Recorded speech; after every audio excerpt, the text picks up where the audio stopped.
turn in your Bibles to Luke 10. We read part of this earlier today. We'll be looking at verses 25 through 37. Title I have on my page here is, Who is a Neighbor to Me? We've been looking at Jesus' summation of the law and the prophets. Love the Lord your God with all your heart, soul, mind, strength, and your neighbor as yourself, which we generally refer to as the Great Commandment. We're going to be looking at this all year long and in different focuses and ways. We are doing so because it brings focus to the love that we who follow Jesus are supposed to be known for. But I want you to be forewarned. Becoming a person who is known for their love will require you to be more intentional with your time and your energy and with your money and with your attention. Now, I want to take a little test since we're doing surveys to see how you've been doing with what God has already given you. I want you to take a little simple evaluation. I want you to think about your kids.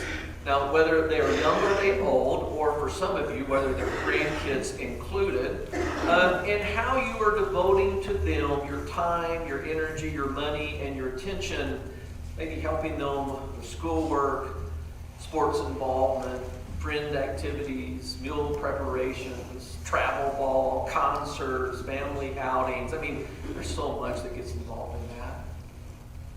Now I want you to think about your relationships, whether it's with your family, even your spouse, or your friends, and how you're trying to maintain them with your time and energy and money and attention. Maybe game nights, or talking on the phone, going out together, coming over for dinner, just collapsing after work together, cleaning the house, relaxing after a long day, shopping, doing chores. How about the way you're trying to advance your career? Staying at work late, working weekends, focusing on projects, getting that extra training or education that you need, going on travel. What about your rest and relaxation? How are you spending your time and energy and money and attention? Hunting trips or season tickets, fancy cars, destination vacations, internet surfing and screen time, going out to eat, going to the gym, just getting out of town, enjoying that hobby. Now, there are a lot more life areas that we can throw into the mix in this evaluation, but this should be enough for you to realize that you're probably more overwhelmed than you realize, and that you probably have little time, energy, money, and attention left over for loving God and loving your neighbor. It just seems like you just don't have enough to do that too. I mean, sometimes just making it here on Sunday morning might be all you have to offer, and even taking a little bit of time once a week might be more than your schedule bears, and maybe just once every couple of weeks or once a month might be enough. I want to begin with a warning in our study today. If you live your life like those who are not following Jesus, you're going to end up experiencing the same problems that they experience regardless of what you think about yourself. And you're going to end up making your choices based on the same motives that they use. You'll be using your time and energy and money and attention to ward off loneliness, to combat your distrust of authority. You'll probably end up in debt, so you'll worry about your financial stability. You'll always be trying to seek for a better life for yourself and a better life for your kids. And although you probably can't afford it, you're going to be craving those excellent, curated experiences to help you escape the mundane. Instead of building friendships, you'll just probably try to strive to keep up with those you consider your peers. And the more you strive, the more likely you'll experience some sort of failure of doing that, and you'll become stressed out over it. You might become obsessive about some things, trying to ward off that stress, maybe even addicted to things. And that always leads to brokenness in relationships. But when you follow Jesus, things are really supposed to be different. So why do we experience the same thing that the world experiences? Well, maybe we're not really following Jesus. I mean, when you follow Jesus, life's supposed to be better. And it will be when you begin intentionally using your time, energy, money, and attention in ways that express love for God and love for your neighbor. I watched an old Donald Duck cartoon this weekend. It was titled The New Neighbor. It's in the Disney Vault kind of thing. It was produced in 1953, and the opening words on it were, "It has been man's constant labor to live in peace with his next door neighbor. And on the newcomer falls the chore of getting along with the man next door." After that, Donald was the newcomer, and he got into his new house, and he had to figure out how to, be a good neighbor to his existing next door neighbor, one that was not the kind of neighbor that you want. He was sloppy and dishonest and unkempt and always borrowing from Donald Duck and never returning. He was manipulative and he was self-focused, and he didn't really care how his actions impacted Donald Duck's life. And he intentionally did things that he knew would drive Donald Duck crazy, which led Donald Duck to respond in those ways that make people laugh at cartoons. And of course, when you laugh at that cartoon, you're sort of laughing at yourself a little bit. If I understand the Great Commandment right, we're supposed to love our neighbors as ourselves, even the difficult ones. Now, we don't have to look up the term neighbor in a dictionary to figure out who we're talking about, that person that we're supposed to be loving. We use this word so often that we already know what it means. However, you may not realize that our modern definition of neighbor may not line up with Jesus' definition of neighbor. So let's begin our study with what we know about our neighbors. We define neighbor as the people who live next door to us, right? I mean, that's what a neighbor is. Our relationship with them is based purely on proximity.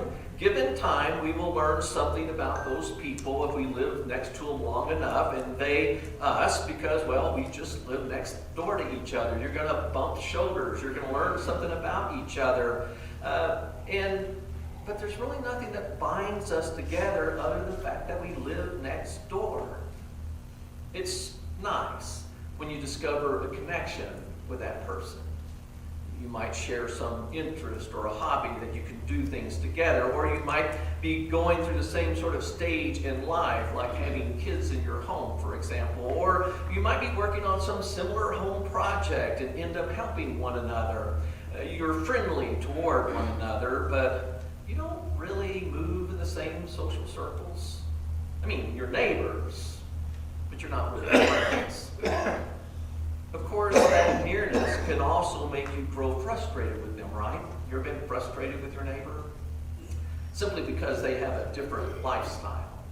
I mean, they might be throwing a late night backyard party when you're wanting to sleep. Or they might own that dog that barks. Even so, given our general understanding of the way life is supposed to be lived, we try to be good neighbors even to them. We remain willing to help them out within reason if something were to come up in which they needed help. But because we live our own lives and they theirs, we aren't usually aware of their needs. But that's really okay, isn't it? I mean, they seem to be able to take care of themselves, and they probably got a network of friends and family just like we do. So there's no real reason to get involved with them. I mean, more than social greeting. Hi, how you doing? Whenever you're both going out to your car. The Greek word that Jesus used, which is translated into English neighbor, simply meant near, which implies that the Greeks saw things just like we do. But the Hebrew word for neighbor used in the Old Testament that Jesus was quoting means to graze. Yeah, you heard me right, to graze. They did not use this word to identify those who lived next door, but to those who were part of the same social flock. These neighbors were primarily made up of their friends and their family who shared the same faith, who lived in the same way because they were following the same God. These neighbors were birds of the feather who flocked together, which means that the Old Testament concept of neighbor is a little bit different than ours. It defined a neighbor as those who were being cared for by the same shepherd. They might live next to each other, but they might not. But they would definitely live life in the same way. They would hold the same worldview, have the same values. They would move in the same social circles because they attended the same synagogue. And they would be ready to help one another at the drop of a hat. In other words, the 99 like being with other 99ers most of the time. If Jesus is your shepherd, you can travel to a different place, somewhere you've never been before, go to a new church and have an instant sense of being at home with the people there because, well, they've got the same shepherd. You may do things a little differently, but the core values are the same. You know, that's one of the good things about being part of the 99. It's a vast number, and there are 99ers all over the place. I felt that sense of connectedness whenever I traveled down to Haiti those several years when we were going down to help support our mission that works there. It's a very different place, culturally speaking. Speak a different language, deal with a different set of problems, very different than Los Alamos. But because I was there with those who had the same shepherd, I definitely thought of them as being my neighbors in that Old Testament sense of the word, and I still do. They don't live next door to me, but we're definitely neighbors. But Jesus wanted those following him to have an even different understanding of neighbor than as it was defined in the Old Testament. Because so many of them had figured out how to look like they were following God without actually caring for those with the same shepherd. Especially the religious leaders at the time. Jesus always seemed to be dealing with them. Like the man whom Jesus was talking to in our text today, this scribe who came with the question, what must I do to inherit eternal life? So Jesus answers him, and in doing so, he redefines the term neighbor by painting a word picture of a man who was in need of a good neighbor. I want you to read with me, starting in verse 30, Jesus' story. Jesus replied and said, a man was going down from Jerusalem to Jericho, and he fell among robbers, and they stripped him and beat him, and went away, leaving him half dead. And by chance a priest was going down on that road, and when he saw him, he passed by on the other side. Likewise, a Levite also, when he came to the place and saw him, passed on the other side. But a Samaritan, who was on a journey, came upon him. And when he saw him, he felt compassion, and came to him and bandaged up his wounds, pouring oil and wine on them. He put him on his own beast and brought him to an inn and took care of him.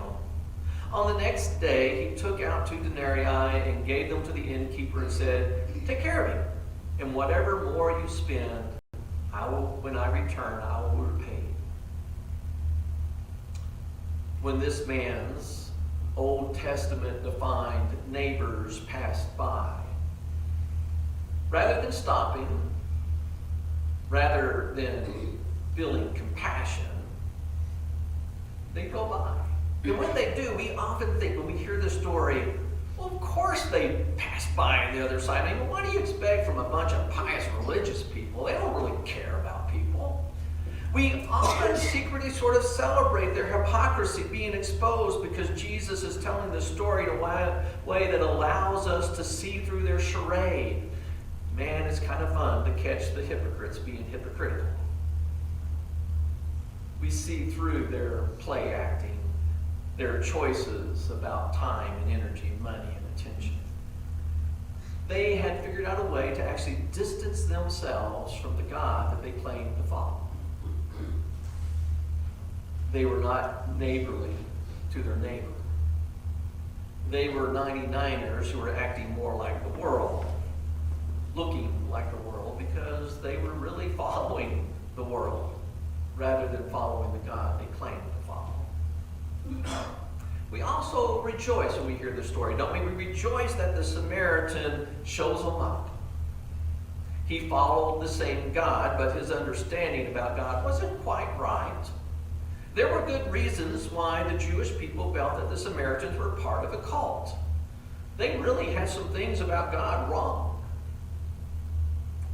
But they had some things right. His understanding about God was wrong, but his understanding about how to love his neighbor was right on. He grasped what it meant to have a compassionate heart. He grasped the love of your neighbor as yourself better than those who had the right understanding of God. The Samaritan let the need of a stranger who probably held prejudices against him interrupt his day. Now, I'm not going to dissect this story for you. Jesus told it, and we're supposed to encounter it. But I want you to consider what the Samaritan did in terms of his time and energy and money and attention. As you think about what he did, break it up in those categories. If you're not open to having your regular routine interrupted by the needs of others, you probably shouldn't be following Jesus. I mean, I'll just be honest with you. If you want your routine to go your way, if you don't want anyone bugging you or bothering, don't follow Jesus. A vast majority of the stories about Jesus are times when someone else's needs interrupted his plans. And he attended to them. He spent his time, his attention, and his wealth and everything else that God had given him with to meet their needs as if they were his own needs. Now, there are times to sacrifice, times to go without in order to meet the needs of others. But, there are times to meet your own needs, right? Contrary to what you may have heard in church before, it really is okay to meet your own needs. Jesus did it. He ate when he was hungry, and he drank when he was thirsty. He went to dinner parties. He was kind of a guy who was meeting his own needs in a lot of ways. Now, there are some people who kind of get uncomfortable when we talk about Jesus being a guy who lived it up. But it is in the Bible. You may recall the time when Jesus, defending his statement that no one among those born of women was greater than John the Baptist. And there were some scribes and Pharisees who had refused to be baptized by him, John the Baptist, and they would say this: "For John the Baptist has come eating no bread and drinking no wine, and you say, he has a demon. The Son of Man has come eating and drinking, and you say, behold, a gluttonous man and a drunkard, a friend of tax collectors and sinners."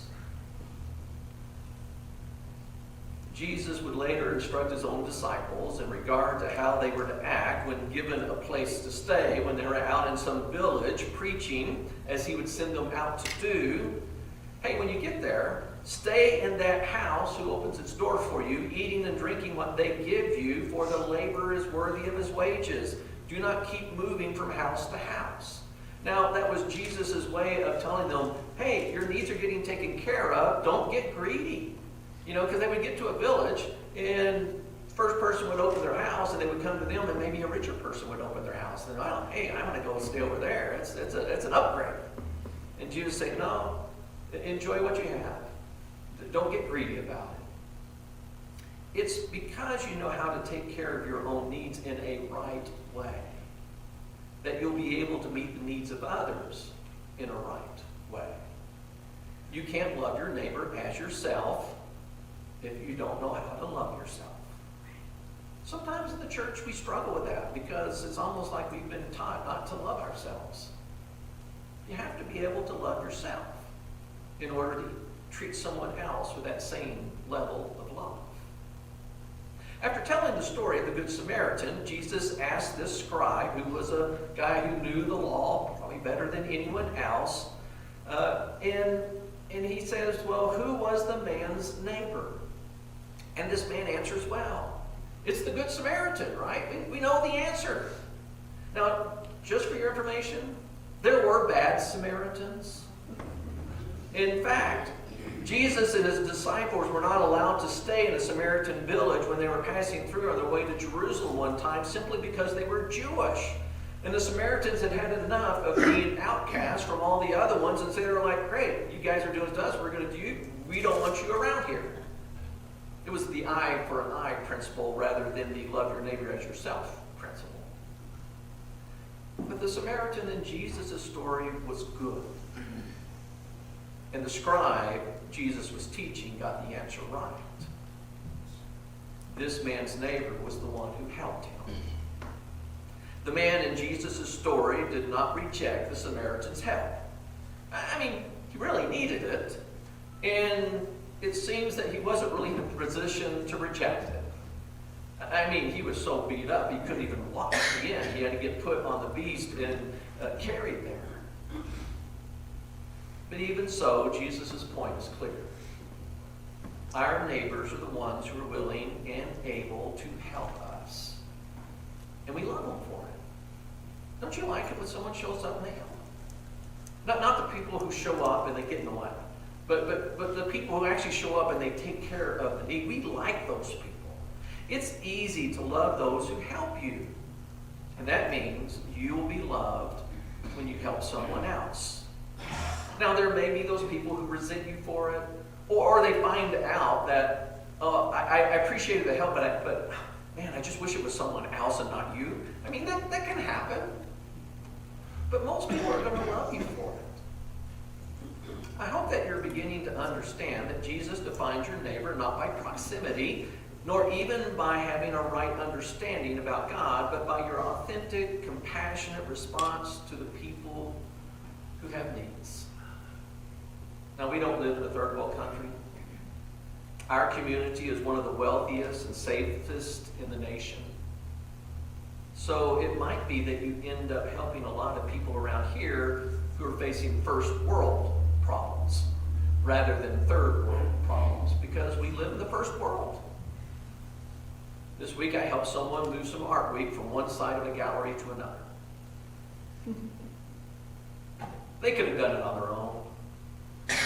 The help was greatly appreciated, and I was glad to help. It interrupted my schedule. I had to cancel some things. It took time. It took energy. It didn't cost me anything. It took my attention, and it also gave me the opportunity to meet someone I didn't know in town who might be interested in a God whose followers are known by their love. Oh, you got this need going on? I can come help. I was also helped by someone this week with a very first world problem. I'd gotten down to only one key for my truck, and I was kind of fearful that I might lose it and not have any keys for my truck. And that would mean I would have to get a locksmith to come in and just spend a whole lot of money for some keys. And I was worried about it. And I met this guy in town last year at our Super Bowl party who has the equipment to do that sort of thing, even for the high-end stuff. He's friends with someone in our church who had invited them to the Super Bowl party. He showed up, and we got to talking, and I found out he had this kind of stuff. And I said, hey, I got this need. He's like, hey, we'll take care of it. We made arrangements last year to get this done, but we're both real busy. I mean, he's even more busy than I am. We both have all kinds of stuff going on in our schedule, and we just never got together. I ran into him in the AutoZone this last week, and I was going like, he's like, hey, Doug? And I'm like, yeah. And so we started talking to each other, and we worked out a time, so we took it over and to his house, and he made me 2 more keys, and I got a couple of fobs, and I'm going like, this is great. And I told him, I said, man, how much is this going to cost me? Because I want to go stop by, I want to get the cash so I can pay you. I mean, the labor is worth their hire. You deserve something. And he's like, no, don't bring any money. I'm like, no, I need to pay you. He goes, no, you've been helping out my friend a lot. I mean, we do a lot of stuff together, and you've really been helping him out. And I just want to pay back some of that to you for him. It's like, no, I can pay it. I can afford to pay you. No, let me do this. It gave us an opportunity to talk about what it means to follow Jesus. Now, he's one of those people I put in the none category. There are people who say, what's your religion? A lot of people are just barking none. He really has a faith. He knows who Jesus is, but he's been sort of turned off from the church because he's run into people who are part of the church who are not really following Jesus when it comes to expressions of love. And so I'm helping him to maybe redefine his estimation of those who are following Jesus. I was called by several people this week who are facing difficult situations. You may have been too. They wanted some guidance. They wanted some prayer. It was very, man, we need to do this right now kind of calls. And so I took my time and I changed things. I spent with them time on the phone. I listened to them. We prayed together. And they very much appreciated that time very much. And to be honest, it was a big blessing to me as well. I can do that because the church takes care of me financially. And so I have time more than a lot of people do. And I appreciate that very much. Oh, and someone stopped by this last week. They needed food. They came in during the middle of the week, and Steve and Matthew stopped what they were doing, and they loaded them up with food in God's pantry and got it out to their car. Again, I want to thank you for helping make that kind of thing happen. We have a pantry that's full of food. If someone stops in, we can just stop whatever we're doing and take care of them because you're helping make that happen. We appreciate that, so do that. I'm going to ask the worship team to start making their way back up. I want to ask you again, how are you doing with your time and your energy and your money and your attention? Do you have enough? Being a good neighbor is about surrendered living. Surrendered living is about surrendering your will and taking up God's will. Surrendered living is about loving others with all that you have and loving your neighbor as yourself. I'll be honest, the goal of our church is not to have more people show up on Sunday morning and sit in the pews so that we can count them and watch our numbers go up or down. It's to help you. We gather together so that we can connect with our God who loves the world, so that he can charge us up and he can renew us in a way that helps us live surrendered lives, that helps us love the world around us. We want you following Jesus. That's part of what we gather together. It's to help you do what James would later refer to as practicing pure and undefiled religion. Do you like that religion word? Most of us are kind of turned off by it. You're like, I don't really like that religion. I don't want to be religious. Just to let you know, if you didn't, religament. That's where that word comes from, to reconnect. That's what religion means. Religion is a way to reconnect with God so that we can become the kind of person that he wants us to be. Pure and undefiled religion is helping those who need help. It might be the least of these. It might be the widow and the orphan. But it might be someone with a first world problem. Whoever it is, love on them as you would love yourself and give God the glory for whatever it is that you do, simply because you're following Jesus. As we sing, I want you to ask the Lord, where are you going to lead me this week so that I can love